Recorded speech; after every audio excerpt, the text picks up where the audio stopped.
Winthrop, to the Winthrop Town Council meeting of September 7th, 2021.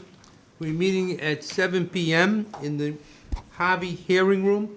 The meeting is allegedly on Zoom. And I'm saying allegedly because I understand that there is some problem with the audio portion of the Zoom. So if you are on Zoom, and the number to join us on Zoom is 1-301-715-8592 with an ID number of 834-6556, 9049 #. The audio is working on WCAT's program. WCAT, of course, is videoing this, showing it live, and as well, they will be taping it during the week. They're rerunning it during the week. So if you cannot hear us on Zoom, turn your TV on to WCAT and you can hear us, and then we can still hear you on Zoom. So if you have any questions under public comment, we will be able to hear you. Okay. Could you have a roll call, please? Council Ruggiero? Here. Council Flockhart? Here. Council DeMarco? Here. Council Terry? Here. Council Honan? Here. Council Conti? Council Farino? Here. Vice President Christopher? Here. President Boncory? Here. There being a quorum, I will now call this meeting to order. Will you all please rise for the Pledge of Allegiance? And Council Farino, would you lead us in the Pledge of Allegiance? I pledge allegiance to the flag of the United States of America and to the republic for which it stands, one nation, under God, indivisible, with liberty and justice for all. If you remain standing for a moment of silence in honor of Archie LaConte. He's the father of our town clerk, Carla Vitale, and he passed away this past week. And he was a great guy. A moment of silence for him, please.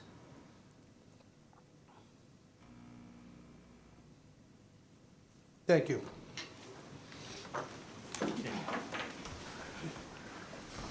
I'll entertain a motion to approve the minutes of August 17, 2021. Motion? Motion's been made by Councilor DeMarco, seconded by Councilor Honan. Is there any discussion on the minutes? Are there any amendments? Any additions, deletions? Hearing none, all those in favor signify by saying aye. Aye. Minutes are approved. Okay, moving on, we have a, under general information and recommendations, I see that Meredith is here. We had a talk earlier today, and I learned that in the past 14 days, we had 83 new cases of COVID, and 42% of them were breakthrough cases of the Delta variant, where the people did not get as sick, but they did get COVID. So, I mean, it's time, people, to pay attention, and, you know, if you're gonna be in close indoors, mask up, be careful where you go into large crowds. Please get vaccinated if you have not been vaccinated. There are plenty of free vaccination sites, and CVS right here in Winthrop is available anytime to just go in and get a vaccination. It's important because it's not going away. It's not going away fast anyway. It's as bad as it was this past 2 weeks as it was last April when we were in this part of trouble. So I know that Meredith will give more of a report under the town manager's report, but since I was going to call on the Board of Health, I figured that I would mention COVID. So I will now call on general information and recommendations. Bill Smith from the Board of Health is here. Bill, you have the floor. Is Wendy joining you? Wendy is going to join. I asked her to join us because she's an expert on a lot of the details here. President Boncory, Vice President Christopher, and fellow members of the Town Council. President Boncory, I do appreciate you mentioning how important it is for people to get vaccinated. We don't want to go back to a situation where at some point we'd have to get back to some kind of mask advisory or mask mandate. I don't think anybody wants to do that. But it's something that is always, We certainly don't want to go back and put a joint emergency order in, that's, so I mean, it's important. So hopefully people will start to do the right thing. I've talked to some people who were reluctant to get vaccines, particularly guys my age, maybe a little bit younger. Good friend of mine got the COVID, finally, he did get the vaccine. Fortunately, he wasn't seriously impacted, but there's a lot of people out there who don't believe it can happen to them, but it can. and it's unfortunate, because the group that isn't getting vaccinated is a group that should know a little better. The 40 to 65-year-old age group, they're lagging at least 10 percentage points behind every other age group in town, and they're the ones that are not getting vaccinated, and they should know better. And there are a lot of our fellow men. I think the women got like 75% in this town, and the guys are about 67%, if I'm correct. So particularly guys in that age group, they're probably a lot lower than that, 67%. So anyways, that's not why I'm here, but I did want to mention it since you brought it up. So Wendy and I are here today just to kind of update the council about what the board has done in terms of solid waste regulation. As you know, council passed a fee, I think it's 160, and I think you have an ordinance that's going to go forth and how that's going to be happening. In conjunction with that, I looked at the town ordinance and solid waste. Wendy had a number of suggestions that she looked at from Revere and some other communities. So we basically drafted a regulation basically to correspond to the new trash fee ordinance, incorporates the new bins. So we had a draft. Town manager Delahanty has sent it to K&P to get their input. DPW Director Calla has provided some recommendations, some things that needed to be changed. So we're basically, and we provided you, I think you have a copy of it. It's very similar to what Revere has in place, and so it's basically what we're trying to do to move the process ahead so that once new billing goes out and other processes, people will be informed about exactly what they have to do to comply with the new process. And I don't know, Wendy, if you have anything particular you want to add? No, other than it's pretty comprehensive, but it's very straightforward. It does change a couple of things that are currently in play in terms of when barrels can go out. So it's by no earlier than 7 p.m. the night before, which was something that in talking to a lot of constituents around town, that they felt that helps them, because we have a lot of people who don't just work the straight 9 to 5. Additionally, the other thing that's in this is the overthrow bag, the overage bag. So the overflow bag for trash that doesn't fit your 1 barrel. So that's in there as well. And just a couple of other changes that just, we had a smaller set of ordinances, of regulations. And this just is more in depth, and it gives the town and all of our citizens a better understanding of, here's how we're doing it, here's why we're doing it this way, and here's how we can also do some things to help not only do better recycling, learn better about personal composting, and lowering our tonnage rates, which is a priority for me. Yeah, and we're also going to have a public hearing at our Board of Health meeting next week in case members of the public wants to come and testify. So we're trying to make sure we're reaching out to as many people as possible, as well as moving the process ahead as quickly as we reasonably can in order to comply with the time schedule that you have in place here. So if you have any questions or comments? This bill, is this a final draft now that we have of your regulation? So, No. this The is 12 just a page. draft. Okay. It's This is not, we haven't voted, because we won't vote on it until after we've had a public hearing, we get back the draft from K&P. So it's still a working It's draft? still a work in progress, yes. Okay, because once we do have the final, I want to know how you're going to publicize this 12 pages, and hopefully people will get on and read the entire thing and see what's in there. Well, I think working with Wendy and the town will work through all the process, we can do that, obviously, the transcript, the Winthrop Weekly, WCAT. I actually talked to Peter Solomon at the library. He did a program on WCAT. We did one on plastic bags. I was going to suggest was that Wendy doesn't know this, but I suggested maybe the board, myself, and Wendy do a program on WCAT. Recording So we'll try in to progress. do that as much as possible. Okay, thank you. Did someone else have their hand up for Barbara? Right? I did think it was very comprehensive. I noticed that you covered white goods. You did not mention electronics. Was there a reason? I think I thought we did. somewhere it's in there. It is. Yeah, I thought it was in there.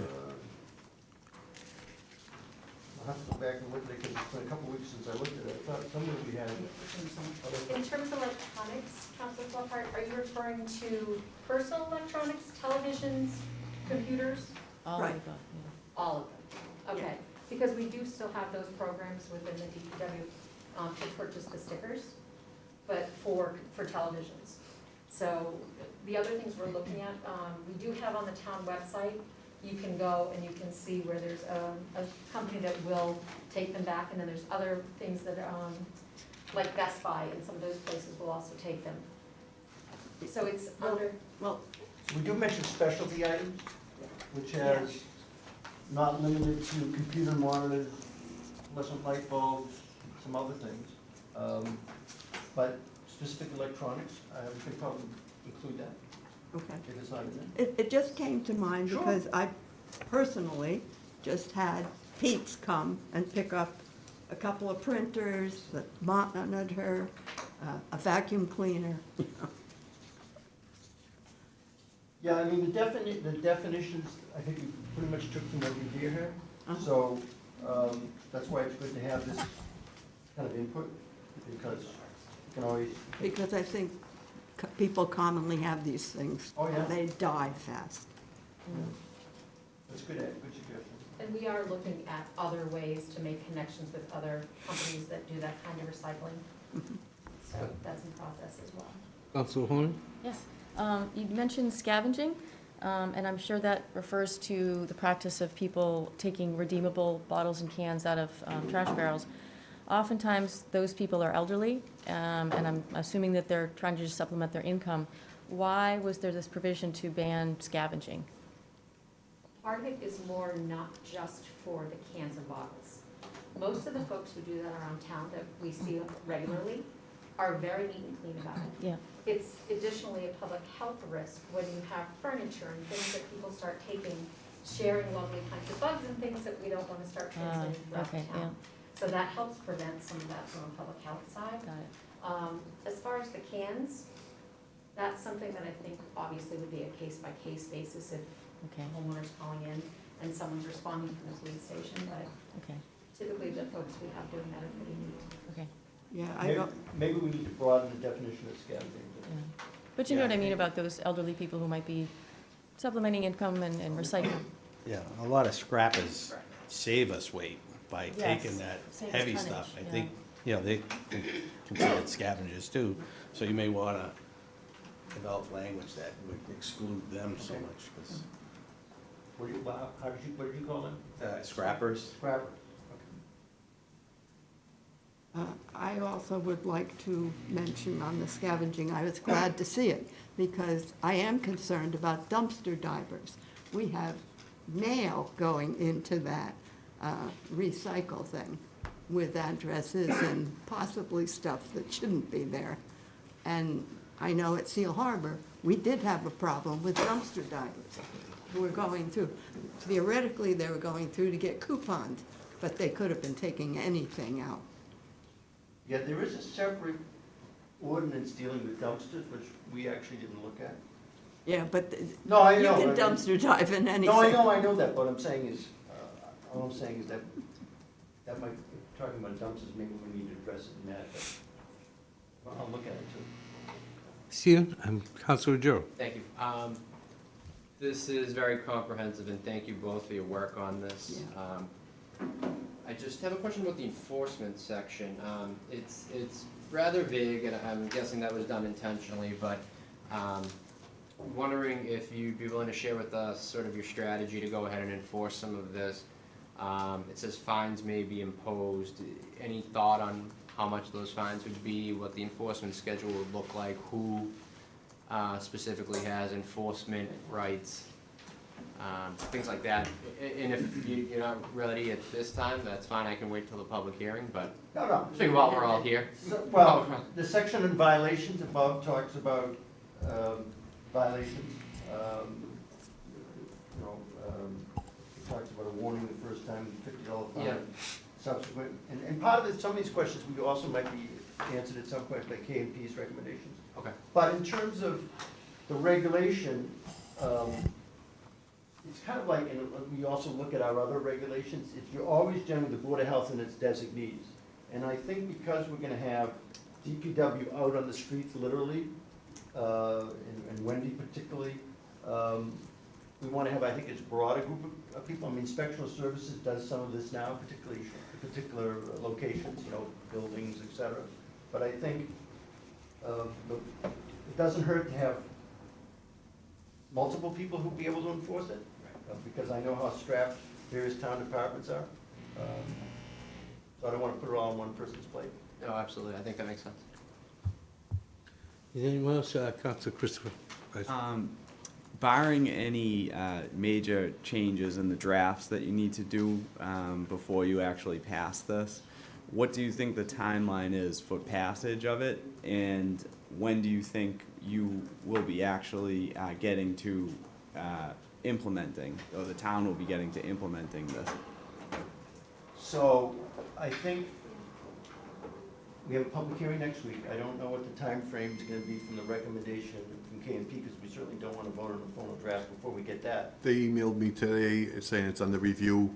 Brian Riley is reviewing it, so by the end of the week, I'll make sure we communicate with you by the end of the week, Bill. So, to answer your question, if they say pretty much draft is pretty good, or if they make some changes that, we're comfortable with, obviously, that makes sense to everybody, not just the board, but, Director Calla, Wendy, Town Manager. It's possible we could vote at our, if we don't have a lot of controversy at the public hearing, it's possible we could vote next Tuesday.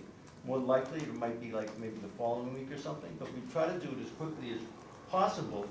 Then part of the communication process will be, we obviously want to give people notice, so I haven't really thought yet how much. Oftentimes when we have passed other regulations, it's usually at least 30, 60, 90 days. The plastic bags was 6 months, and then of course when the COVID came, we extended another 6, and then from waivers, we extended another 6. So I haven't thought about how quickly implement. Of course, it's not just my decision, it's the whole board. And I'll Thank add you. to that from our side, part of the goal is to lower the tonnage, right? So the longer we wait, the more trash we're still collecting, without some of these regulations in place. So my dream would be tomorrow. However, I know the government doesn't work that quickly. So, looking at it, as soon as it gets passed and approved and moved forward, I would suggest we start our education program immediately, and then within 60 days, it's voted in as something that's done and started. That would be my hope. Yeah, I mean, and again, Steve might have some suggestions. Coming up through holiday season or whatever, it might make sense to make it as of January 1st. I mean, that's halfway through the fiscal year, you pass the holiday, I don't know when you do the Christmas tree pickup. But I mean, I'm open to suggestions, so I'm just thinking off the top of my head. Thank you. Thank you. Anyone else? One more Councilor? question. Did you address, and this is the first time I'm seeing this, You wanna check it? did you address the 4-unit buildings and that were being collected? It's in Yeah, here. so it's anything over 3. Will not be collected. Right, yeah. Thank Yeah, it says, that here's just, the town should provide weekly municipal curbside solid waste and recycling to all owner-occupied residential units and non-owner occupied residents limited to 3 or less. Okay, is everybody satisfied?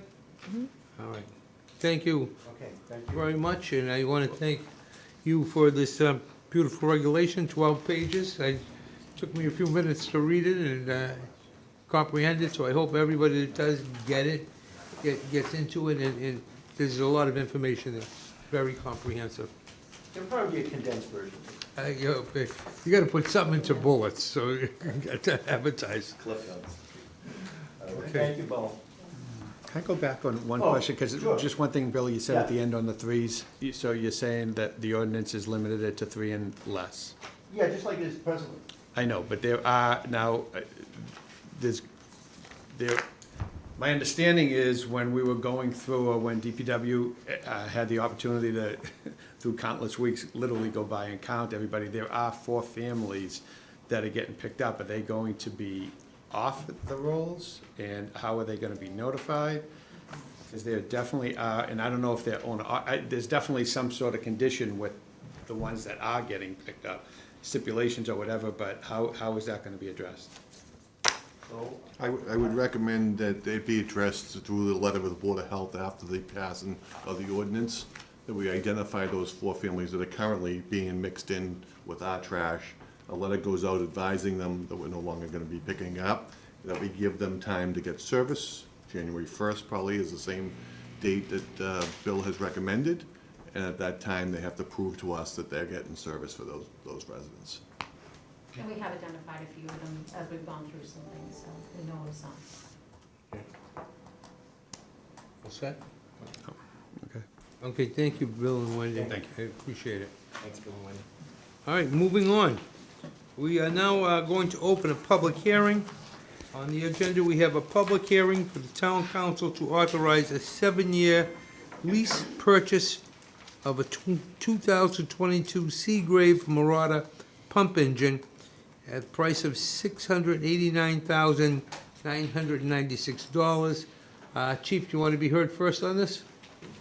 Thank you, Council President. As we discussed it in the Finance Subcommittee meeting, we just put a 1987 Pierce engine out of service due to the fact that the NFPA regulations and the state regulations no longer allow firefighters to ride on the outside of a piece.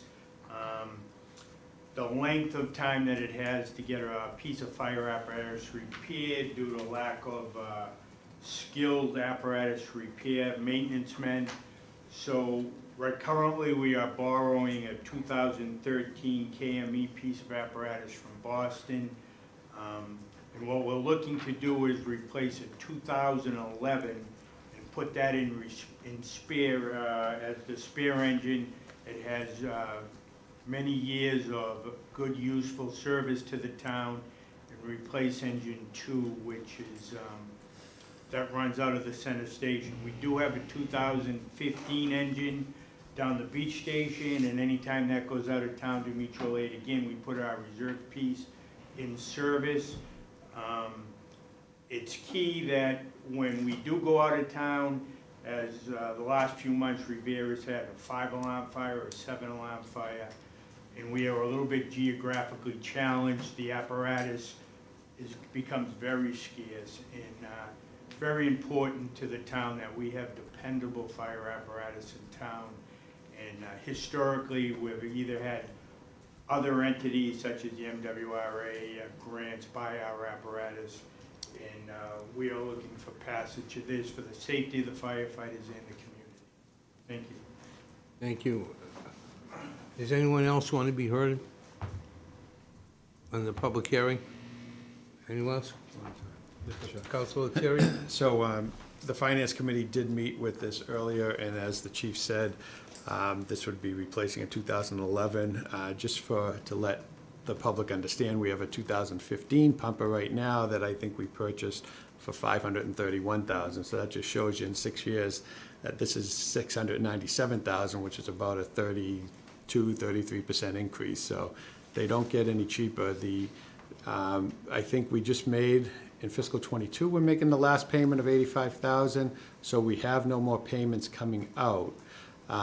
This lease will basically replace that, but the other good advantage that we could take out of this, where we've already authorized between this recent year and the past year, we have $75,000 to put down as a deposit, so we won't be taking ownership of this probably for about 11 months to build, and a payment wouldn't be due, the first lease payment wouldn't be due for 2 more fiscal years. So it gives us the opportunity to be in a really good position. Also, I think the chief had mentioned to us with a younger crew, basically, you're now going to have every pumper, every engine every seat is gonna be exactly the same. So there's gonna be a lot of familiarity with each of the engines. So it's, we recommended it with unanimous positive action, and we support the chief in this request. And it will be taken up under new business. But does anyone, yeah, under old business. Does anyone else have any comments or questions on the public hearing? No, Chief, I just want to thank you for doing an excellent job, and I want you to thank your men for their quick response in getting the fire out that we had the other day on Vine Ave. I did an excellent job. They were there quick and got it under control very fast. It was a great job by our fire department. I would agree with you. Thank you. Okay. All right, moving on. We'll now open up for public comment. Is there anyone here in the audience who wants to speak in public comment? Yes. Identify yourself. Yeah, sure. I'm Karina Campobasso from Precinct 3, and I'm also active with Winthrop Mothers Out Front. So I wanted to thank Bill and Wendy for all their work on the solid waste issue. Mothers Out Front is very concerned about that. And we had already talked about supporting Wendy and Bill in any publicity that they want to have to publicize the new regulations. And so we're all ready to go out and pass out flyers or whatever. I don't know whether, I haven't read the whole ordinance, but I am interested in the fabric. I've heard the Zero Waste Committee has talked a lot about fabric recycling. Is that in the ordinance? Have you thought about that? It's not yet, we're trying to identify sources and resources. Resources and a vendor, I guess. Yes. Yeah, different I did, vendors for that. a collector, yeah, very good. That's something that we're also very interested in, to reduce the volume of our waste. And then I had one other thing that I wanted to say very quickly. I pick up a lot of bottles and cans, I walk around a lot, and I was putting them in the yellow-topped recycling bins on the beach across from my house at Yarrow Beach, down at the fields. But I heard through the grapevine that the yellow bin, town-owned bin, the yellow-topped town-owned bins and the regular bins are being combined. My husband actually sent in an inquiry to the DPW, but we didn't hear back. So that's my question. Is that happening or not? I mean, I'll take whatever I pick up back and put it in my own barrel. There was another person that raised the same issue. We did investigate it, the DPW director and myself. And Steve, I'm gonna turn it over to you because there's certain colored trucks, so everyone's used to that recycled. I think she's talking about the town balance. Yes, and on town the I'm town. sorry, I was Like talking if I- about Yeah. the waste management company we have. Yeah, So I'll let so you I'm speak talking to about this. And it is a challenge for DPW. We don't have separate recycling trash trucks. So those recycling, we do try to bring them back and put them out with the DPW building. It doesn't always happen. Just trying to get the 52 barrels a day emptied. Yeah. And then with the recycling, we don't have the manpower to have a recycling crew and a trash crew. So it is a challenge. Yeah. And we are putting, and I will continue to work with Wendy and try to figure out better solutions on how to get, barrels from, recycle bins from parks and beaches in the recycling stream. Yeah. See, the reason that it has come up is that it's kind of like people think, people come off the beach and they think that it's being recycled, so they make a point of putting it in the yellow-topped bin, but then it's just being... But what we're also finding, though, is that there's a lot of Oh, I know. contamination. I know. And once recycling is contaminated, there- it becomes trash. I So, know, I'm totally sympathetic to that I know. because I know, but anyway, that would be really great, since we're all trying to, like, increase our recycling. If the town itself can do it as well, I don't know, maybe it. Just to be clear, the town inside our buildings, we do it. Uh-huh, We have recycle bins that go out in every building, police station. and capital waste here, picks those up? Capital Waste picks those up. Okay. And on Fridays for town buildings usually. Uh-huh. This one specifically, I know is Friday, and the police department, I know is Friday, so. And it's definitely being recycled, you're saying, the Yes. recycle, yeah, that, well, Yes. good, that's good to I hear. think the trouble is just with the beach barrels and the park barrels. Yeah, the fields, like Ingleside, and I mean, I don't know. Someone has also said in passing, and this may become a problem if people are dumping because they have an overage bag or whatever, there are too many barrels around, maybe Steve agrees with this. Yeah, we actually tried at the beaches, Yarrow Beach in particular, a carry-in, carry-out policy to try to keep, people bringing home their Yeah, trash and yeah. separating it properly in their own recycle Yeah, and yeah. trash bins. I would love to continue to promote that. Yeah, Because what we are finding is in those recycle bins is truly, it becomes a trash bin. yeah, I know, I've seen it myself when I put, so I understand the problem, but anyway, that's all. Thank you. Thank you so much, and thank Mothers Out Front, they do a great job, everything that they push. Thank you. All right, moving on, anyone else in the audience? Mr. Dowd? Jack Dowd, Precinct 3. 3 weeks ago, it was discussed in this room about the storage tank at Ingleside Park, and it was a very important meeting. Storage tank was declined as a process, but I'd like to just review a little bit because it is so important. So I'm reading from a memorandum, I believe,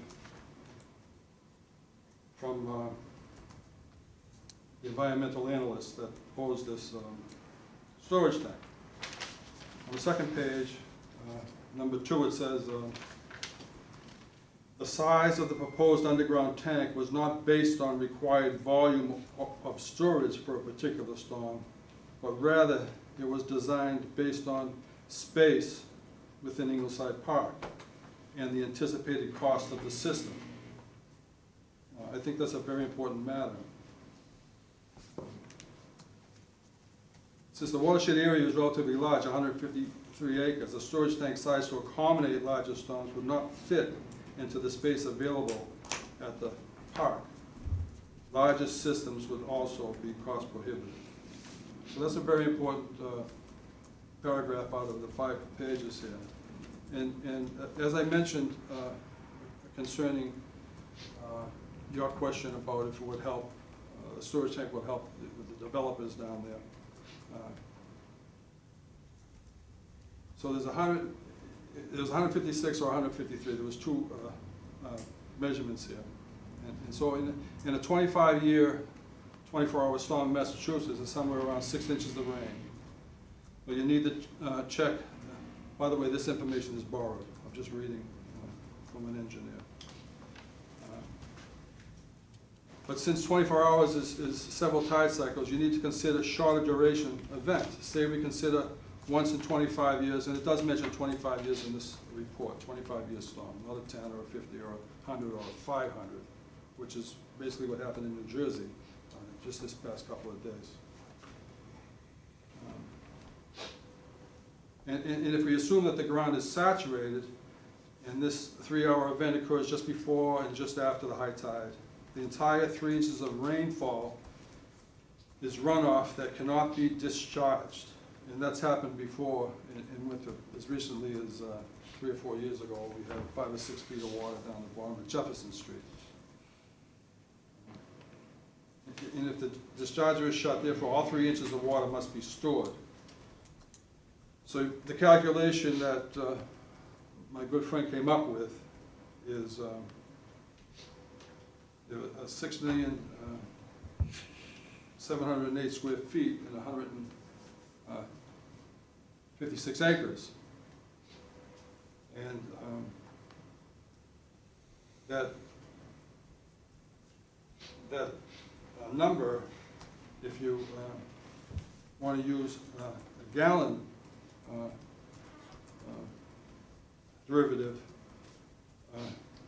The tank would have to be, to accept that 3 inches of water with saturated, storm, closed, high tide, you would need a 12.5 million gallon storage tank. So that whole area is considered a storage tank.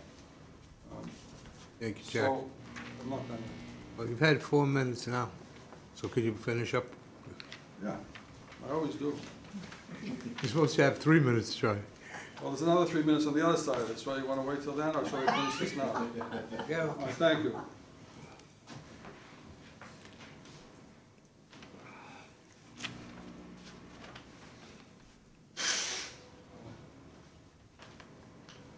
The methods include sizing pipes in a manner within the pipes themselves. That is what we did in the center area district. And no one has told us what the volume of water is stored in the 4 and 5 foot pipes in the manholes in the center business district. Or if those 4 and 5 foot pipes, just in the center business district, because this underground tank, according to this paperwork, was to have the water coming down Pauline Street from Pleasant Street, down Waldemar, Palmyra, and into the storage tank. So it had nothing to do with the storage of water from the center business district. So my question to you last week was, are the 48 and 60-inch pipes connected to the 36-inch pipe that outfalls at Donovan's Beach? I hope we can get an answer to that in the very near future. It would be interesting to see what the storage capacity is. If we have an event like we had in New Jersey, my cousin lives in New Jersey. She had 7 inches of water in her basement where that house never before had water. So things like this are occurring more often these days, it seems. Maybe, maybe not. I think I have one more page here. I do.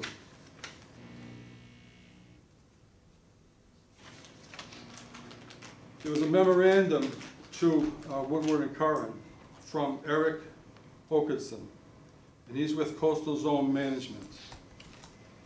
And Coastal Zone Management's concern is with the limited use of green infrastructure techniques for the Ingleside Park feasibility study and permitting project. And Woodward and Curran says there is a limited availability of public land and workable space to use a green infrastructure process. But there is an abundance of land along Pauline Street that the town can use as permeable areas. The land the auditorium and gymnasium are built on is parkland. This area is the best answer for green infrastructure. So the town is not limited to available public land. There's very much 2 or 3 acres that could be used as permeable land if the park was to remain a park, which it should be. Okay. Are you done? I don't know why Woodward and Curran doesn't mention this in their report. It just excludes this green infrastructure for some reason. Thank you. You're welcome. I just want you to know that you've got 8 minutes, so that's more than both sessions. But that's okay, Jack. I think it's a very important matter. I know you do, Thank Jack. you very much. And I Thank won't you. take up 3 more minutes. Okay. And I just want to point out, since you're talking about water and drainage, that this last storm that completely devastated like the golf course area underwater did not just do that in the center where it always did it. There was practically no water at all coming down Jefferson Street, and that area which is usually underwater, the CBD project has really fixed that, and I was really glad to see that. It was Is low that- tide. Steve, I'd like to know if the 48-inch and 60-inch pipes you connected to don't have the 36 floor, Jack. You don't have the Well, I floor. asked you to ask that question. Jack, it does. Yes, It does. It Thank you. attaches to the box culvert right inside the last one parking lot, which goes directly to Donovan's Beach. All right, so the Okay. 48 and The 60 inch, 60-inch all the pipes. improvements in the center are connected to the Donovan's Beach outfall directly. Thank you very much. Okay. Thank you for answering this question. All right, is there anyone else in the audience that wants to speak? Chavez? Karen Chavez, precinct 2. I see again under old business is that $147,000 for the cruiser and the sidewalks. The last meeting tabled it to this meeting. Are you gonna vote on that tonight? I thought it was tabled It was tabled indefinitely, right? indefinitely. Okay, because again, I don't know why, Still in committee, it's tabled. yeah, I don't know why COVID money is not taking care of the sidewalks. The other cities and towns are doing it. I don't know why we can't be doing it too. We are doing water projects as permissible by ARPA's grant, as, specifically mentioned, myself and DPW Director Calla. But again, we're still looking at our lost revenue and how we want to use that.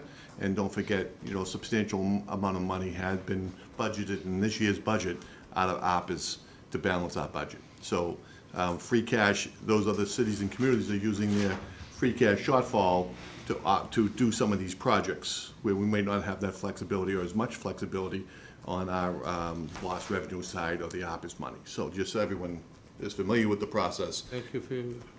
Certainly water and sewer, Meredith Hurley's office, dealing with COVID, are all permissible expenditures, and then our lost revenue will be diminished by what we are already committed to the budget process. Thank you. Thank you, Terry. I hope that answers your question, No, Karen. not really, but, you read about it in the paper all the time. Yeah. Chelsea, Everett, they're putting in new sidewalks, and this is the money they're using. I don't know why Steve can't have back his, what is it, $90,000? And we only took that to help out with the negotiations. I mean, we didn't take it to be mean.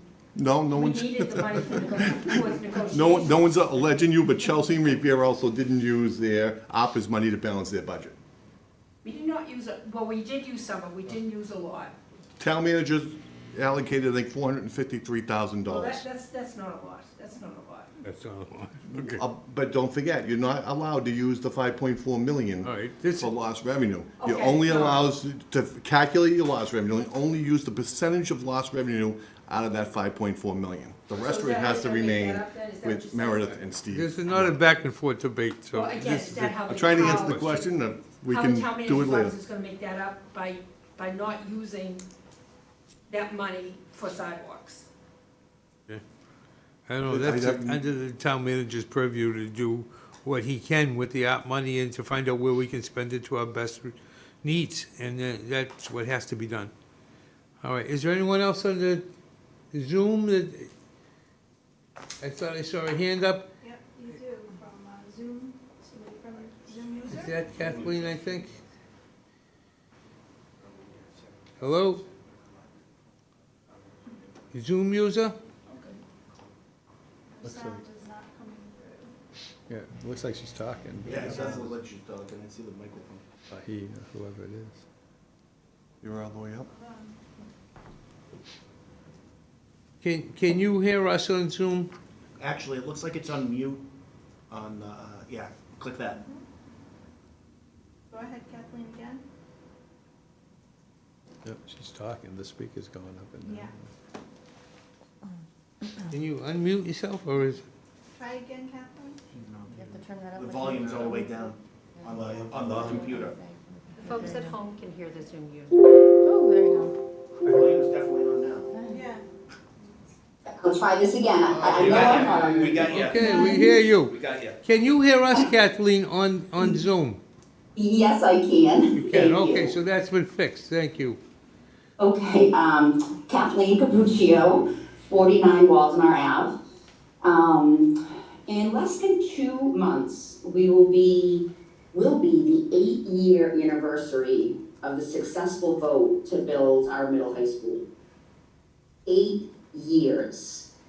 And we are not even close to having the old middle school site redeveloped or used in any way.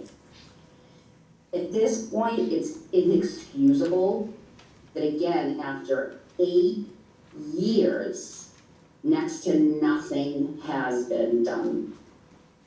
And this site is costing taxpayers money.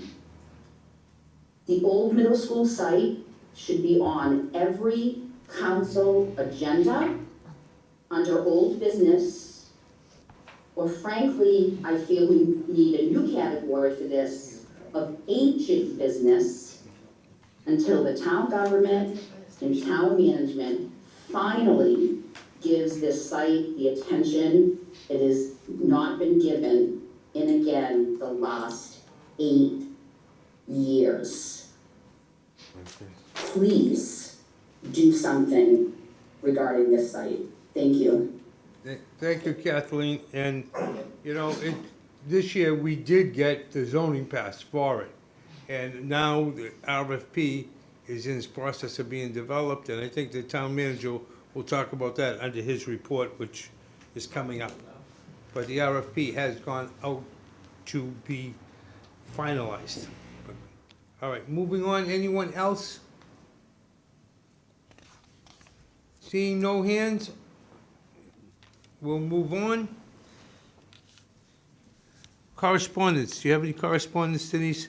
I do. In favor of the tree moratorium, we had Allison Casey Dwyer, Julia Wallace, Stephanie Harulis, Christopher Zeich, and Joanne Hillman. And in favor of the flag policy, Kirsten Gilzian, Randy Barnaby, Julia Wallace, Lisa Gorski, and Mark Galusha. That, I think we got one other, was from Cassandra Harris, had to do with the Board of Health. It was a complaint. I think the Board of Health Chairman answered her as well today. I think that was answered. Any other ones? No, that was it. Okay. All right, committee reports. We'll move to the Finance Committee. And there's a joint meeting with Capital Assets? We did. We had a joint meeting with Capital Assets to Who's be. taking it? Doesn't matter. All right. We had a joint committee meeting with Capital Assets to discuss Miller Field. We had the superintendent there. We have come to a unanimous agreement that this is going to be a process. The superintendent was incredibly prepared, telling us that her research has shown her that roughly they are spending $59,000 a year to maintain inside the fence of Miller Field, and roughly $80,000 when you account for the Little League A field and for Veterans Field. We're trying, we're looking at opportunities to diminish that for the schools, because I'd much rather see them spending it on another teacher or aide or nurse or custodian or the cafeteria workers than to have to spend $80,000 a year on field maintenance and upkeep. So the superintendent seems to be right on page with us with wanting this to be a process where we're going to look at every possible thing that could go on with Miller Field, whatever the dispensation happens to be.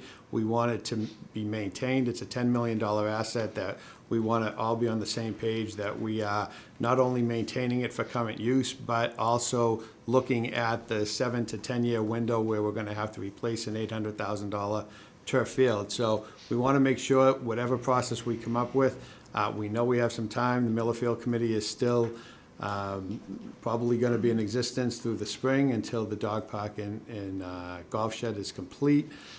So we have agreed to have multiple meetings over the next couple of months, including the superintendent, as well as Parks and Rec, as well as the athletic director, as well as our both committees. So we did have multiple questions back and forth, and we want to do what's best for the town. Obviously, the schools have, whatever decision comes out, the unanimous thought was to have, obviously, the schools have complete control of that facility when and whenever they need it.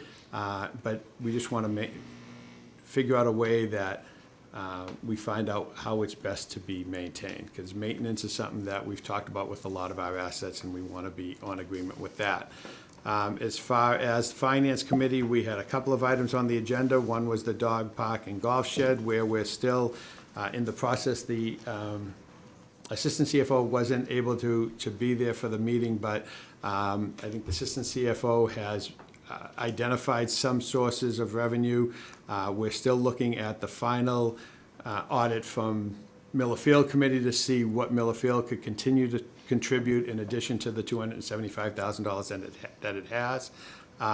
It's come to our attention through the Miller Field Committee meeting, which we had last week, that The cost of the golf shed in totality is somewhere around $460,000, and the dog park somewhere around $125 to $135, of which $100,000 was given to the town, for that facility from the Winthrop Foundation, and the council, in its generosity, matched that with a $25,000 donation, which pretty much covers the dog park. So we're still looking for available funds to completely finance the golf shed. It obviously is going to happen. Both projects have both started and will continue and be finished up in the spring. There was also a memorandum from the interim finance director where he had made suggestions to change our financial policy in terms of free cash, where currently we are contributing 40% of free cash to capital stabilization and 30% to general stabilization, and the recommendation is to switch that. So the town technically has more liquidity with the general stabilization, and have the ability to spend down capital stabilization as needed. So we have agreed unanimously to go along with that recommendation, to go to 40% in capital stabilization, in general stabilization, and 30% in capital stabilization. There are still other items on the financial policy that we're going to continue to discuss, but we did agree and do want to go along with that recommendation from the interim finance director. Also, recommendations which we are continuing to discuss is to increase the liquidity for the enterprise funds. The recommendation is to have about 20%. The interim finance director calls it liquidity, but basically like retained earnings. We are very close to that in water and sewer, as well as the harbor master, and we're approaching that in the rink, and we still have work to do with a couple of the other enterprise funds. So the thought is to have upwards of 20% of liquidity in that. We also discussed, as we discussed in a public hearing this evening, on the authorization of a 7-year lease purchase for a new pumper, which we discussed earlier here at this meeting, and the recommendation was unanimous that we go along with that recommendation. And that's it. Thank you. Moving on, the next committee report is from the Rules and Ordinance Committee. I think you have 3 items or so. Yep, thank you, Mr. President. So we did meet earlier tonight to discuss the 3 items that were on the agenda, which was a tree ordinance, a solid waste ordinance, and a flag raising policy. So the first item that we took up was a response to the citizens' petition regarding a tree moratorium. At the meeting, the town's tree warden, Mr. Paul O'Donnell, was in attendance. We spoke about the appetite within the community to put a pause on the felling of otherwise healthy public shade trees while we're putting an ordinance in place. So we spoke about the proposed tree ordinance, which is currently being reviewed, and we hope will be passed in short order. And the committee definitely agreed with the ultimate point of the petition, which was that there should be a pause on the felling of otherwise healthy public trees while we're putting this ordinance into place, a permanent ordinance, because we currently don't even have one. So while we're working on that, we do agree with that. But at the same time, there are questions around the town council's authority to put a moratorium in place when the process is prescribed by state law. So the council, in my opinion, doesn't necessarily have the authority to amend state law or to change it or to stop it from happening. But in lieu of a direct moratorium, we asked Mr. O'Donnell if he was willing to commit to not bringing any applications to fell otherwise healthy public shade trees while we're doing this. And he said he was willing to agree to that, and I believe that everyone in the community is dealing in good faith, and that I was willing to take that. Also, the committee passed a motion which will ask the tree committee not to pass any applications for the felling of public shade trees until a tree ordinance is passed. So that will just be a sense of resolution that the committee passed, and we hope that the council will pass it as well. In regards to the solid waste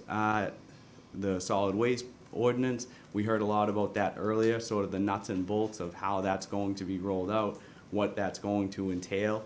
But the council also has a role in this, especially from the financial perspective. So earlier this year, we passed a series of motions stating that this is the amount of the fee and everything else. In order to not have to do that every year, we passed a motion that would sort of make this as part of the budget cycle. We also passed a provision where if the town manager elects to, individuals would have the ability to, individuals who meet certain circumstances would not be required to pay a fee. So if there was somebody who was not living or occupying a building, or if they had a contract with a third party, then they could apply to the town manager's office in order to have in order to not have to pay a fee that year. And in regards to the flag raising policy, we went over this flag raising policy, which was based off of flag raising policies in other communities across Massachusetts, which have undergone judicial review and has withstanded constitutional scrutiny. And I think that this policy is even stronger than many of those that have already been upheld by the First Circuit Court. So I feel very confident in the policy, that it's a very strong one, and it provides some guidelines that the town can consider when taking in flag raising applications. So it's not, so there's something there where there isn't something right now. All three of the motions were passed unanimously, and if anybody didn't get a copy of anything, I think she still has them there. Okay, and that is our report. Okay, thank you. Moving on, I think those things will all be addressed under old business from both reports. We'll move into the town manager's report. Thank you, Mr. President. Community Paradigm Associates is currently working with Massport Community Advisory Committee, CAC, in the search for a new executive director. It pays up to $125,000. I've asked Larissa to advertise it out on our Facebook and town website. They're trying to reach out to all the communities that Massport serves to see if there's a director that perhaps would come from one of the communities that they serve. So we're one of It's a director of CAC? Yes, director of the Not a CAC. Massport, yeah. Right, no, director of the CAC. I should be more clear.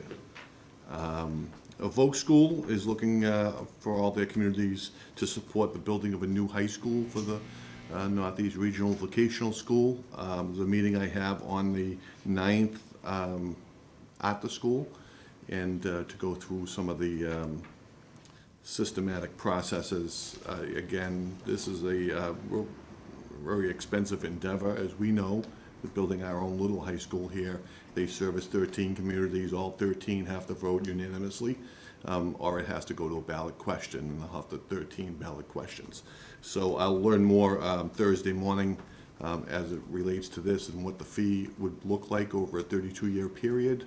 And in addition to the assessment we currently get, which is $891,675. So that's what we currently are assessed. This is above and beyond that assessment to build a new Voc school. So I just wanted the council to have the information ahead of time before I bring it back and with the presentation and with the information on the numbers and what would that mean to a taxpayer based on household values. The middle school RFP project, again, that should be closing Thursday, so we'll, the procurement officer will then advise me who bidded for that, and that's for commercial real estate advisors to come in and get the RFP going and walking us through the RFP process to actual purchase of the property. So we look forward to that. COVID, I just want to say, and I think enough's been said about COVID, and I'll turn it actually at this, I'll pause and let Meredith do her presentation on COVID, and I'll save my comments for after. I don't know if it's worth me going on Zoom. I have some slides, but I don't know. It's up to you. You want to email them to me? You want me to want me to continue with you? Yeah, I'll email them to I'll you. continue. Conservation Commission is still looking for some members.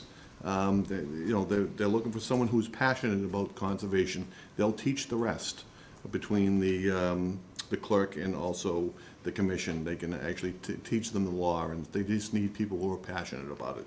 The clock tower RFP, I've asked Steve Caller and Rich Sufoni to finish the language for the RFP for the construction project of the clock tower, as the town council has appropriated the money to get that under repair. So that's undergoing, and we're trying to finish that language, get it over to Monica Ford.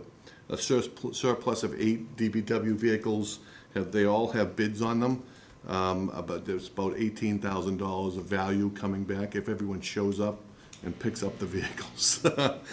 So that's the next stage of this. I submitted a copy of the ferry letter that I received from the Department of Transportation and the requirements that my office will have to go through in order to qualify and get reimbursed. And in that letter, it's about transportation. They're not going to reimburse for cruises, nighttime cruises, or any of that. It's about transportation during the work week. So we'll work with them. Mill and Overlay Streets, I've distributed that list as well. I have authorized Saturday work to get this project done quicker, also to help fill the details. There's a lot of projects going on, and we're having trouble with some of the details, so in order to help get offices, we're going to authorize Saturday work and also help the Mill and Overlay Company get out of here quicker. CBD electrical charging station, we are exploring whether we can come within budget to add an electrical charging station at the public lot by Citizens Bank. Now's the time to do it. Even if we don't put the charging stations there, let's get the wiring done, and the DPW director saying this is the time to do this. And, if we do it after, we're gonna think about tearing up parking spots, new pavement, and everything else. So I want to advise the council, give the council an opportunity to speak against it or for it. Again, I'm looking to do this within budget of the CPD, which would mean that we'd have to look at our reserve and make sure that that's not been chewed down and we can afford this. I wouldn't be asking for additional money for the charging stations. The 20th anniversary of 9/11 will be Saturday at 11 a.m. At the library, front lawn of Town Hall in the library. I've asked for that event to be outdoors because of COVID. And remote meetings, we do have to come up with and figure out remote meetings, which will probably include a request for financial support from the council. Meredith, Larissa, and Denise have taken the brunt of this on, but it also means that my office is sometimes not staffed because we have to offset their hours. They can't expect to be on a health department meeting or Board of Appeals until midnight and then come in and do their regular shifts. It's not fair to them. And those meetings are lasting 10 or 11 o'clock at night. So we have to be fair. They've helped us through these difficult year and a half. And doing these Zoom meetings are not going away. We thought they might, but they're not. So we have to come up with a solution and try to find the support if we want to continue the Zoom meetings. Flag policy, I just want to be, on the record on the flag policy. It's certainly my preference to keep Austin Faison's flag policy, which is simply just the American POW and state flag. I understand the community might want something else, and I understand the council might decide to go with something else. But certainly to enter into a fray of what flag to raise and when to raise it and when not to raise it, it's certainly going to put the town manager's office in a very unique and awkward position of choosing if what the draft I saw actually is the policy that's being proposed tonight. So in order to protect the town manager's office and whoever may sit there in the future, I felt it was obligated to speak in favor of what the existing former town manager put in place. Citizen Police Academy, it's up on the police department Facebook page, and that will commence very shortly. So registrations are up there. You can register for that. They changed it to Thursday nights. And it's a 10-week course with different things going on each week. So it's been, people have loved it, that have taken it. We're trying to make it interactive and not just bore people with lectures and talking and all that. So Lieutenant Rogers and Deputy Goodwin and his staff, they do an excellent job. And again, I just want to show my appreciation to the fire department for 10 Vine Ave and their quick response there. And I'll turn it over to Meredith Hurley for our COVID presentation. Thank you. Thanks. So I just have a few slides tonight, kind of just hitting the major points. So as Council President Boncory had alluded to, we were tracking some pretty significant case increases. We're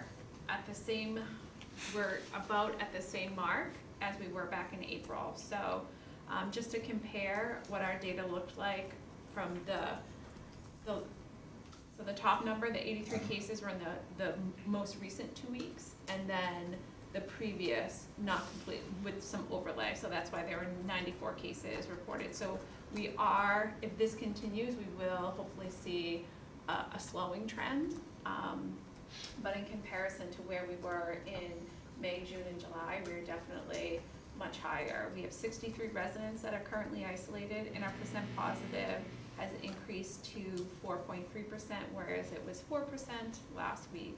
The previous 2 weeks before that, it was 2.7%. So, and just to kind of show, if you can go to the next slide, Larissa, this is what it looks like graphically with the orange line representing the number of tests that were being run and the case counts with the blue bars. Vaccine updates on the next slide. So we are still seeing increases of vaccines. So these are the breakdown of numbers. You'll see the population numbers on the left for each age group, and the number of people that have received their first dose, the number of folks that are fully vaccinated.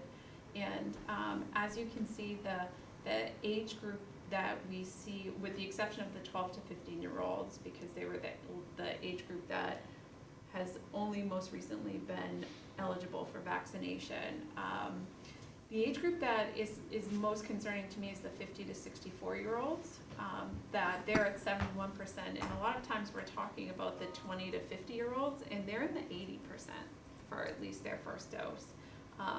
So, you know, we're trying to look at that a little bit more, see what the hesitancy is in that age group.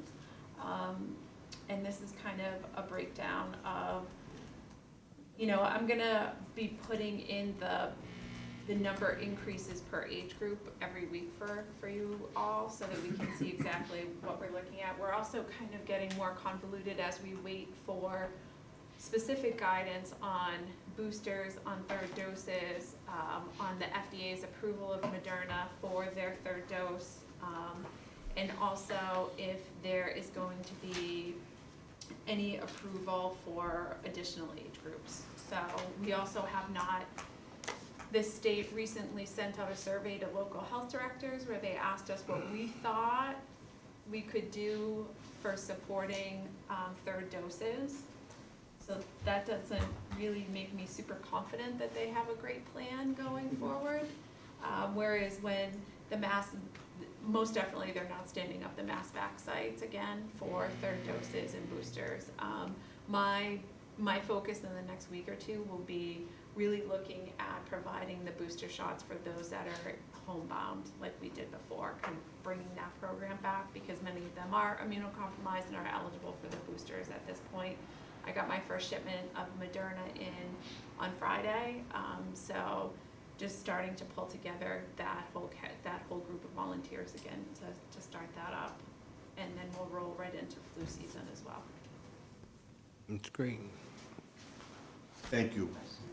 COVID's here to stay, and so we have to learn how to work with it.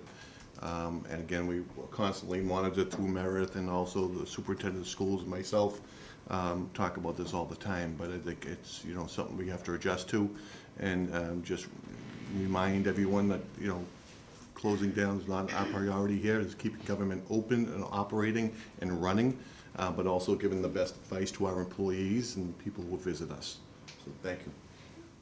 Just one quick statement. I got an alert this week from a local business that, you know, don't come in and get your whatever, I don't wanna say it. 'cause I don't know Oh, if I yeah, should. yeah, yeah, yeah. And I thought it was great, you know? Right. And, you know, I'd like to see more of that. It was very, you know, comforting to know that they were that concerned, that they sent it out to their customers, so. Yeah, and number one, it breaks down stigma, so there is still some stigma that people feel, you know, if they test positive, if they've been exposed, if they're being told to quarantine. We had a conversation today with one of our cases, and this person was adamant that, you know, we went through the contact tracing, but really did not want, and the younger they are, the more that there's stigma around it, it feels like, so.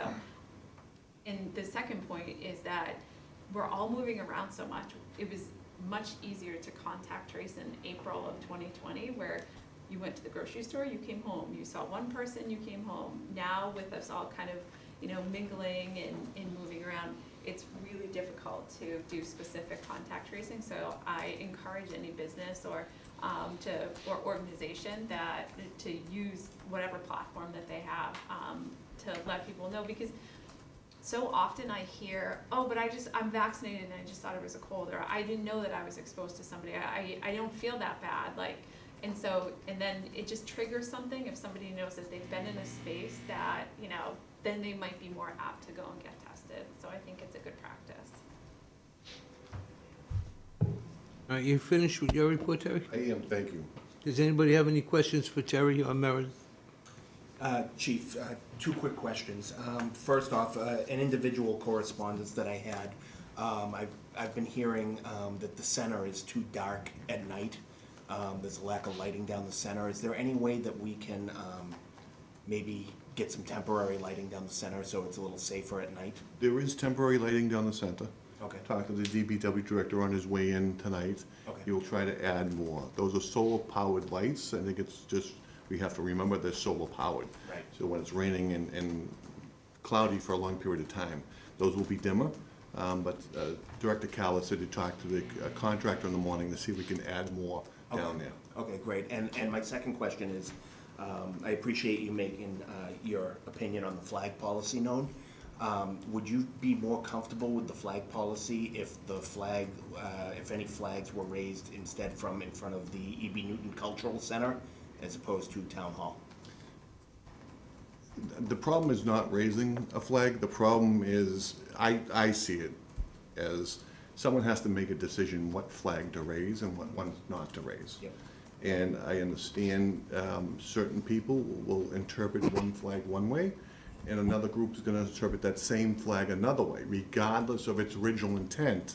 Some of these flags have been hijacked recently, and takes the historical meaning out of those flags, and those flags might be very controversial now.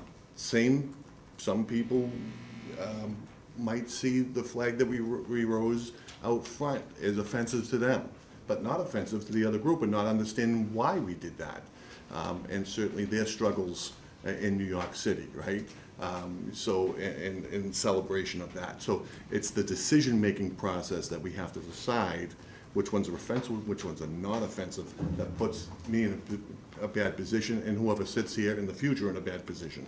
And that's all. I'm not, I understand the meanings of some of these flags, but we're not gonna get everyone to agree on those meanings of those flags. Thank you. Sorry. So Terry. Thank you. A couple of questions. One, if you could update us on the water study and explain to us a little bit more. My understanding when we did this water study and committed to spending money on it was we were gonna try to find something out about water loss and stuff like that. And it seems to be that's not the case. So if you could just update me as to where we are with the water study. So they were waiting on numbers. I asked Chief Flanagan, who was here tonight, about 3 weeks ago, maybe 4 weeks ago, to call MWRA to get those numbers released to the actual group that was doing our study. Those numbers have been released. I have not heard a word since the release. Steve, have you? I got a word that they basically finished up a draft report, and we'll be reviewing that. They'll be reaching out for a meeting. So it's close. The report is coming. A draft report from the company we hired? Yes. Yeah. Okay. And do you have any indication if it's gonna have anything about water loss? Well, that's part of, it's one of the categories, so yeah, Okay. absolutely, yeah. Okay. Did they give us the draft, sorry, That's okay. draft report before, and this was supposed to be the final report? I think they gave us an update of where they were. So they'll circulate a draft between the Director Caller and my office before having a final draft for the council. So hopefully we can do that before the next meeting to have a final draft next meeting, and I'll ask Director Caller to reach out. You know, one of their recommendations in their draft was 99-cent increase. We went with a 63-cent increase on the water, so it is, but water right now, since you're talking about it, is down about 21%. So we're hoping because of the rainstorms, so that trend, we're watching that trend. To continue, CBD, and I thank the DPW director, town manager, for meeting me down there and looking at all the proposed bump outs and such. And, you know, I know time is very short. I know today they started bump outs, curbing around in front of Blackstrap, well, close to in front of Blackstrap Pizza Center and such.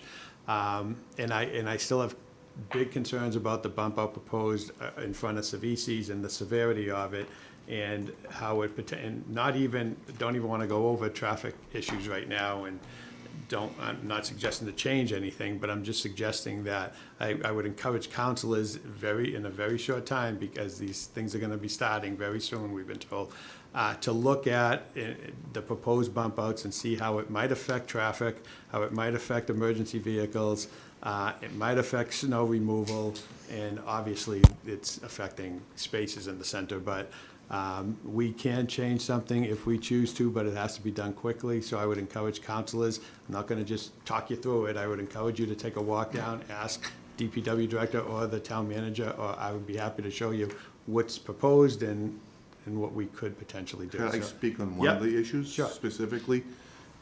So I met Councilor Terry down there, and one of the issues is when we have large events, we do make left-hand turns coming down Woodside to go up Bartlett.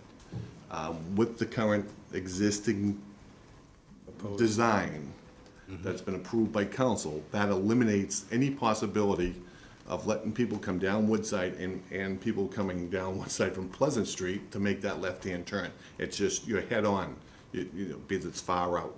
So if there's an adjustment there that you think, the council thinks needs to happen, now's the time to make that motion. You know, I would strongly suggest you make it tonight, and send it to your committee and look at that. Because that is something we did meet down there. It will affect what we close down and when we close it down, and what events you can have down there. And I think the big idea of this center reconstruction was to make it a meeting place.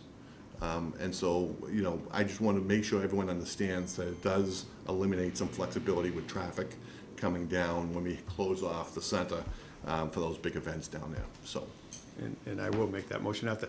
Two other really quick things. One is, we talked about trash, and I thank Bill for making that presentation, but, and I don't think this would be Bill's purview or the council, but would this be the council's, but can we talk about, and we've talked about this when we started discussing this, but an abatement process? And to send that to a committee to see how, you know, we're gonna be sending out bills, there's going to be abatements for certain individuals, whether it's age, whether it's income, whatever that happens to be. But I think that's something that we should address now, just a comment. And on the ferry, you had mentioned, which was great, through Senator Boncory's, thanks, and Representative Turcos, to get that, to push through that Mass DOT money for the ferry for this year. Have we received it, and are there any restrictions on it?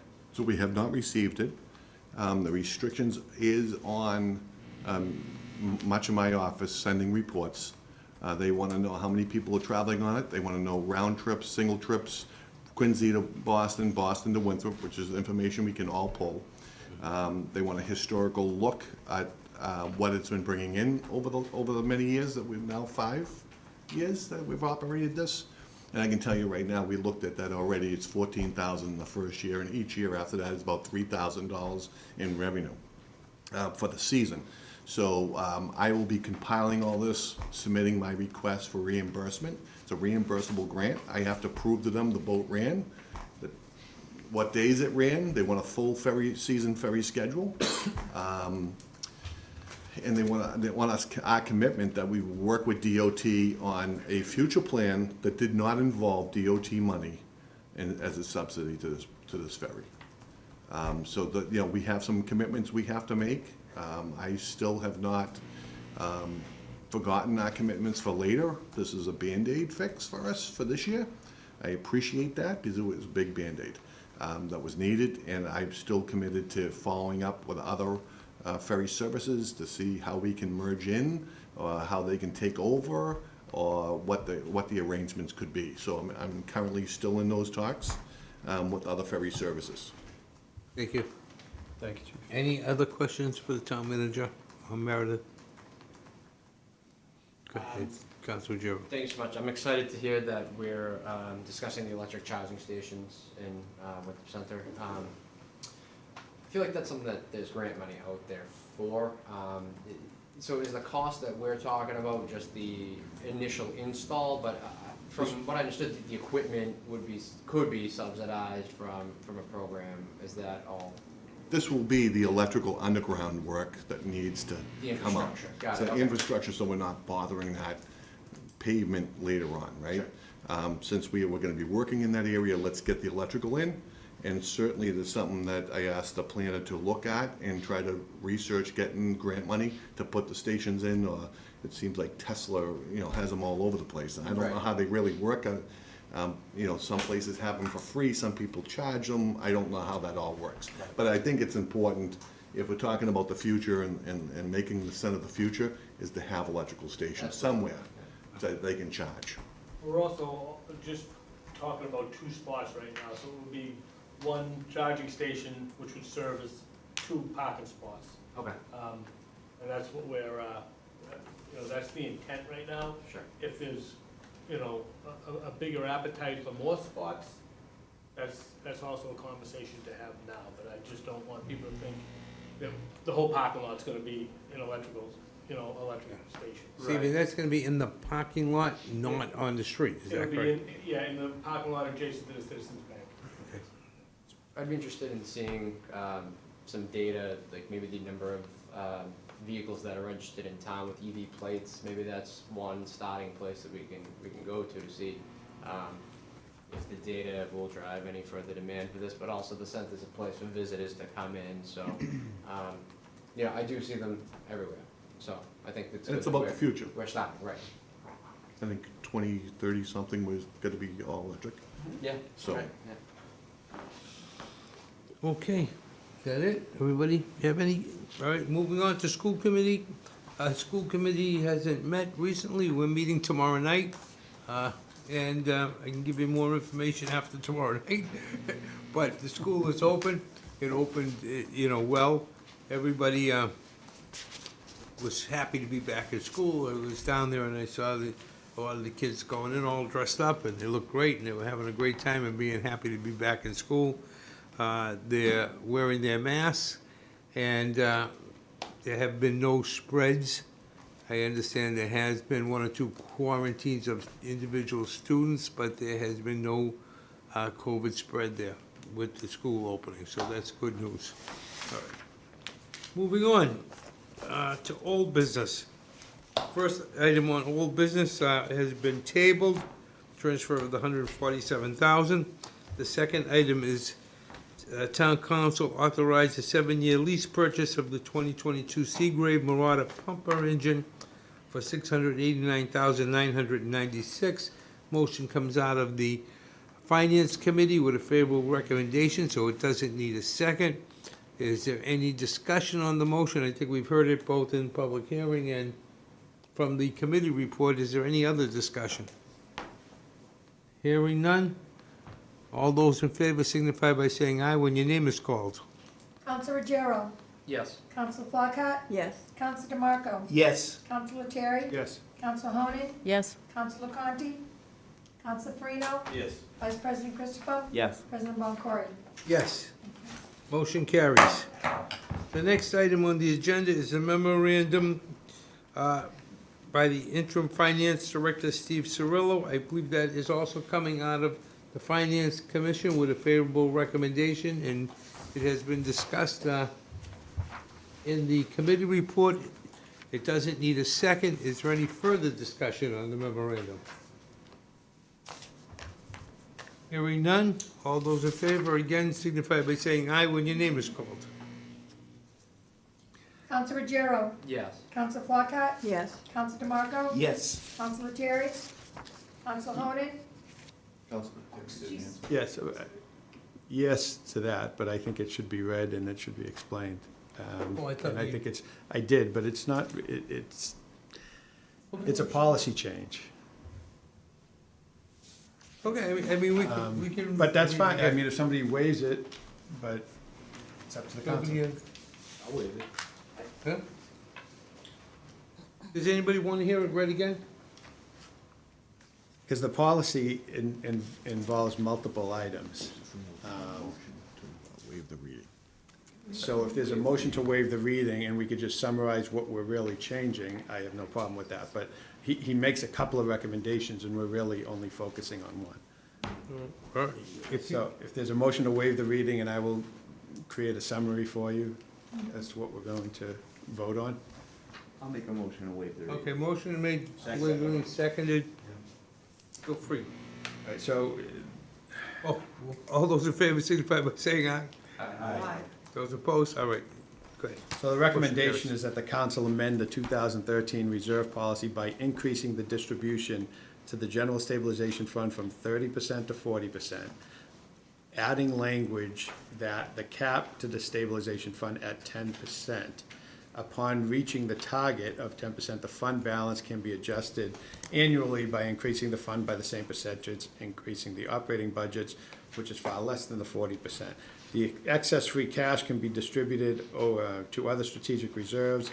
The annual distribution to the capital stabilization would adjust to 30%. So what we're doing is we're just basically changing the distribution from 30 to 40 in general stabilization and reducing it from 40 to 30 in capital stabilization. We're reversing what we are doing now. Yes. Okay, that's it? All right, all those in favor signify by saying aye when your name is called. Counsel Ruggiero? Yes. Counsel Flockhart? Yes. Counsel DeMarco? Yes. Counsel Terry? Yes. Counsel Honan? Yes. Counsel Conti? Counsel Farino? Yes. Vice President Christopher? Yes. President Boncory? Yes. Motion carries. Moving on, management of Miller Field, I don't think there's a motion ready to No, do there is anything. not. So that will be tabled. Dog park and golf shed, I don't think there's a motion ready, so that'll be tabled. Correct. On flag policy. There is a motion? So, yes, we did have a motion passed out of committee. However, the whole motion is kind of premised on a suggestion to the town manager, because I don't think that the council has the authority to tell the town manager what he is to do with the grounds on the town. So, given the information that I learned in the town manager's report, I do think we need to go back to the drawing board on this and work out something that would be more, that would work for all parties. So I'm gonna ask that we table this until we are to come up with some type of a policy that would work for this town manager and go into the future as well. Okay, this motion then is tabled until the next meeting. All right. President Boncory, can I just say something? Vice President Christopher, the work you did on this though is, no, I'm serious. You actually did come up with a policy that I think was better than Boston's even, even if I wanted to make some changes, but I think, the work you did on this, you deserve credit for it. Thank you. Oh, it is a great work of art here, and unfortunately, It'll never. town manager doesn't want authority yet. Okay, let's move on. Next thing I have on there is the trash ordinance. Now, that again is being tabled? That has been submitted by Councilor Honan and is being reviewed. Okay. So that we'll table that. Now we have a tree ordinance. Okay. And I believe you have a motion on trees. Yes, I do have a motion on trees. Okay. Sure. So like I said in the committee report, this is really just we did speak with the tree warden about this, and he did agree to put on a pause while we're passing the ordinance that is currently being reviewed. So all this is a resolution asking the tree committee not to approve the felling of any otherwise healthy trees should it be put before the committee until a permanent ordinance is adopted. So the text of the motion is going to read, be it resolved that the Winthrop Town Council encourages the Winthrop Tree Committee not to approve the felling of any otherwise healthy trees that should be put before it until a permanent ordinance is adopted. Okay. That come out of committee, so it doesn't need a second. Is there any discussion on the motion? Just a clarification, we're encouraging, so we're not telling them, we're just giving a suggestion. Exactly. I don't think, A recommendation. This would be a recommendation to the Winthrop Tree Committee. Is there any discussion on it? Okay, I mean, we're still gonna have a tree ordinance, but this motion is for tonight. Tree ordinance will stay on the agenda. exactly. It's not supposed to substitute a future full tree ordinance that will address how we deal with this moving forward. All right, a motion's been made and seconded that the Winthrop Town Council encourage the Winthrop Tree Committee not to approve any felling of any otherwise healthy trees until there's a permanent ordinance adopted. Any discussion? Hearing none, all those in favor signify by saying aye. Aye. Motion carries. All right, but we will keep tree ordinance on the agenda. Okay, and that also takes care of tree group petition. Yeah, you skipped over the trash ordinance. Okay, you tabled the trash ordinance. Because it's going to KMP, right? Oh, no, okay, so the tree ordinance is what is in review. We do have a trash ordinance that we passed out of committee, so I mixed that up, so. Okay. If we could go back to the trash ordinance, I'd like to make a motion to return to the trash ordinance bullet. Okay. I went over that because I thought you said Tracy was doing something. Trees and trash. Okay. I'll second the motion, go back to trash. Trash ordinance. Let's not make that comparison. All right, is there a motion coming out of committee? Yes. All right, on solid waste fees, is that correct? Yep, so I move that the Winthrop Town Council add the following section to the Code of Ordinances, Section 13-12-111, solid waste fees. Property owners shall be charged an annual fee and any other fees relative thereto per unit as determined by the town manager or their designee, subject to the approval of the town council before the annual budget is presented to the town council by the town manager. The town manager or the designee may, at their discretion, determine whether circumstances exist for a property owner that they shall not be required to pay an annual trash fee. Such circumstances may include an extended period of vacancy at a property where a solid waste pickup is not necessary, a private solid waste pickup contract is in place between the property owner and a third party to pick up trash, or other circumstances as they may arise.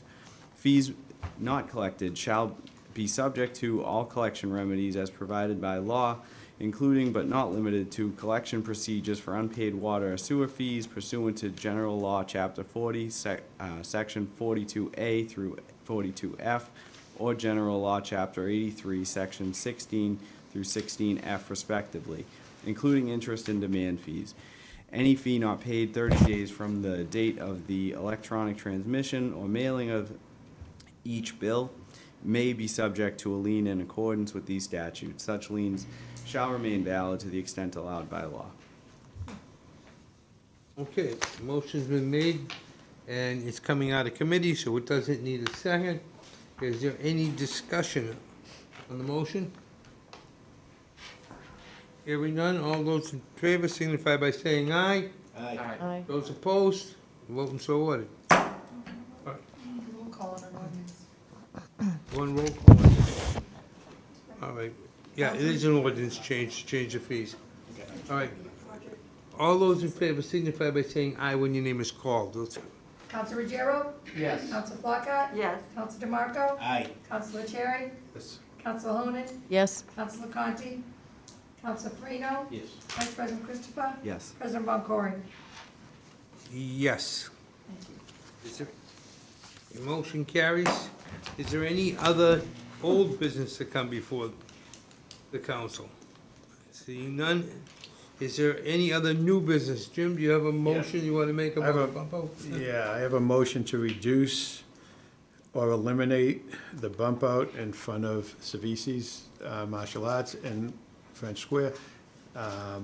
Or send it and recommend to send it to public safety, public health and safety. Or, I mean, TSAC Right. or, You make, let me see if I see it right.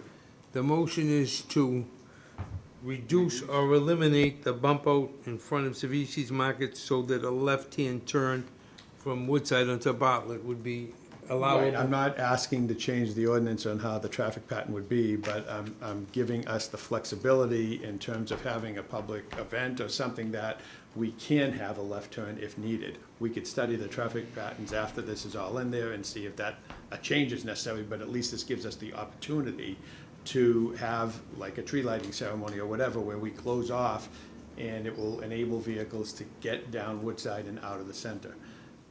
So it's not a permanent left-hand turn? No, it's not changing It would be at the direction of the police department as permitted under the Mass General laws currently. We can direct against the traffic when directed by a police officer. Okay, so the motion is Can very you do that on simple. Adams Street too? So Adams Street's the one-way going by that way, you could direct that traffic that way too? I could direct any street, Anywhere anywhere in he wants. town that's a one-way in the opposite direction, Wouldn't that on a solve temporary it? basis. Wouldn't that solve the issue? No, No? no, that wouldn't. Okay. We've dealt with that, but I don't want to interfere with your All right. motion. Sorry. So, All right. this would be a left turn coming down Woodside from Pleasant. Pleasant. To turn left onto Bartlett, not to come from Woodside on Pauline Street to turn left. No, that's correct. Okay, Yeah. This whole motion only has to do with that intersection, okay. where Woodside comes down into the center and Bartlett goes up out of the center. But we're not talking about a turn, we're only talking, the motion is to reduce or The eliminate. bump. or eliminate the bump out in front of Savisi's Market. Okay.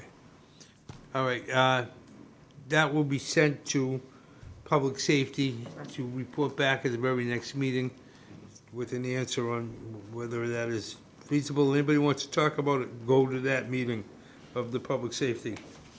Okay, I'll just reiterate, timing on this is crucial. If I'm not pushing it, the council can do what the council chooses to do, but the timing is crucial because they've already started the bump out process, they've started the sidewalk process, and, I'll ask Director Calla to have the landscape designers They'll tell come them up to with hold off on that modifications and designs for the committee. right. Steve, will you please do that? Thank you. Okay, so if we do this, I'm sorry, Mr. President, if we do this in time for the next council meeting, is that good enough? Yes. Or- Yes. it We'll is? make that work. Okay, and he'll have him hold off on that one until we give him an answer next week. will that work? There is some things that have already been done, so Yeah. we'll stop any further work. Okay. All right, moving on, I have numerous appointments to make, so I'm gonna hand the gavel over to the Vice President. And I have two appointments to policy-making committees. And the first one's the Tree Department that we've talked so much about lately, and I am appointing Tim Duplin to the Tree Department. Tim has put an application, it's very impressive, many of you have seen it online. He is a certified arborist, and that's exactly what the tree committee needs, and it was great to get someone that was a certified arborist to apply for this committee, so I'd like to welcome Tim Duplin. And the second one is for the licensing board, and I am appointing also a policy-making committee, John Darris, to the licensing board. John has been active, and he originally wanted to be on the Diversity and Inclusion Committee, but I've had a long talk with him and convinced him this is a place where his expertise would work great. He works for Dun and Bradstreet Corporation, and he's in charge of their businesses, the way they deal with businesses, so I think he has some expertise and could help on the licensing board with licensing businesses in Winthrop. That's John Daros. Want to take those motions as policymaker? Sure. So Tim Duplin's name has been placed into nomination for the tree committee and John Darrow's for the licensing board. Is there any debate on those nominations? Okay, seeing none, will the clerk please call the roll on those two nominations? Council Ruggiero? Yes. Council Flockhart? Yes. Council DeMarco? Yes. Council Terry? Yes. Council Honan? Yes. Council McConty? Council Farino? Yes. Vice President Christopher? Yes. President Boncory? Yes. Thank you. Okay, the next two appointments are to non-policy making committee, and it's the Airport Hazards Committee, which we've needed people on for a long time, and we still need people on out there. If you're interested in coming on the Airport Hazards Committee, you'd be very welcome. I am appointing Vincent Amara. He's from Shirley Street down the point, right under the runway. He's been in town many years. He's a past president of the Sons of Italy. He's been on the WCAT Board of Directors for quite some time, and he's a great gentleman, and I'm glad to have him on the appointment. The next person I'm appointing is Stephen Strianisi. Stephen has been active in the community, and he's lived in town for 31 years.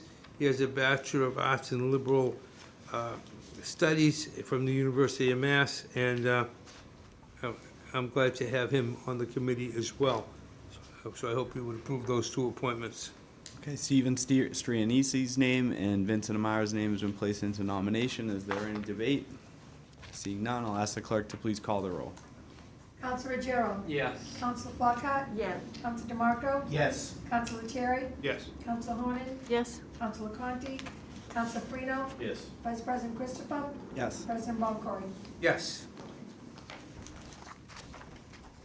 Motion carried. Motion carries. Okay.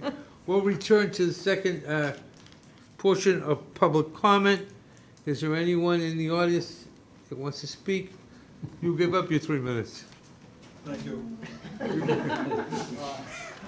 I made a note to Remember, my- it's 3 minutes. We want to be out I of here. made by a note now. to myself that this paragraph is very important. I mentioned before that Eric Hokinson's has very concerned about green infrastructure techniques for Ingleside Park. I'm very concerned with Ingleside Park. Thank you. And Woodward and Curran is open to discussing green alternatives and other alternatives that may not have been considered with the town representatives and from coastal zone management.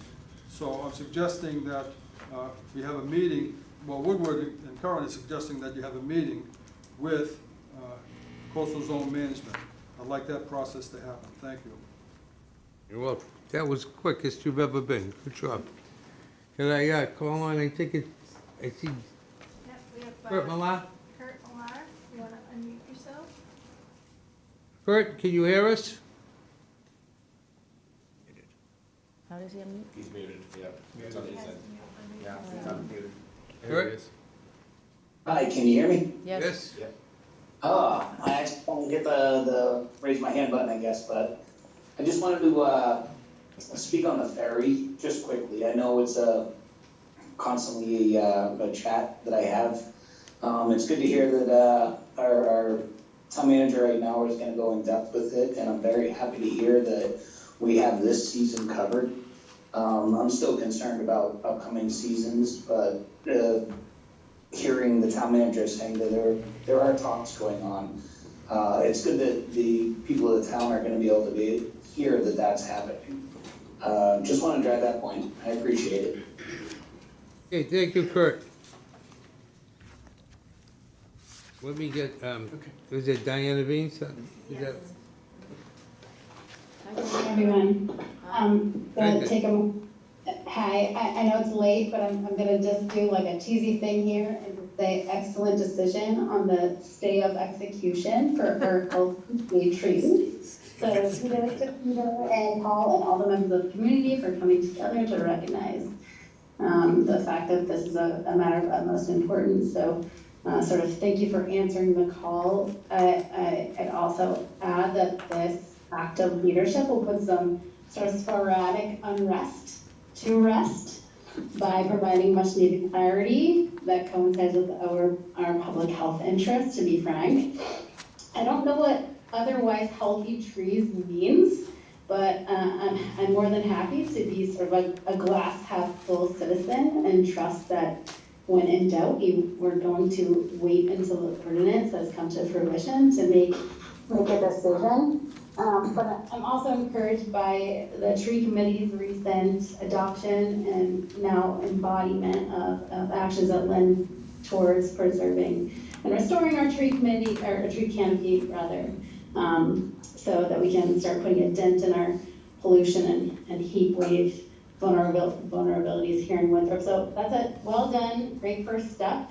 And the ordinance is going to certainly solidify our commitment to changing our circumstances, but just want to throw that in there because I think that's certainly in order tonight. So thank you. Thank you. Now, Bill? So I just wanted to let the council know, particularly Councilor Lettieri, Steve Calla, how great the new tennis courts are. I've been playing down there a couple times a week. In fact, I played with Councilor Christopher on Labor Day. In deference to his position, I won't mention who won. But the courts are great. Okay. Hopefully, we're gonna have a grand opening very soon, and I want to invite some of the tennis players to be there for the grand opening.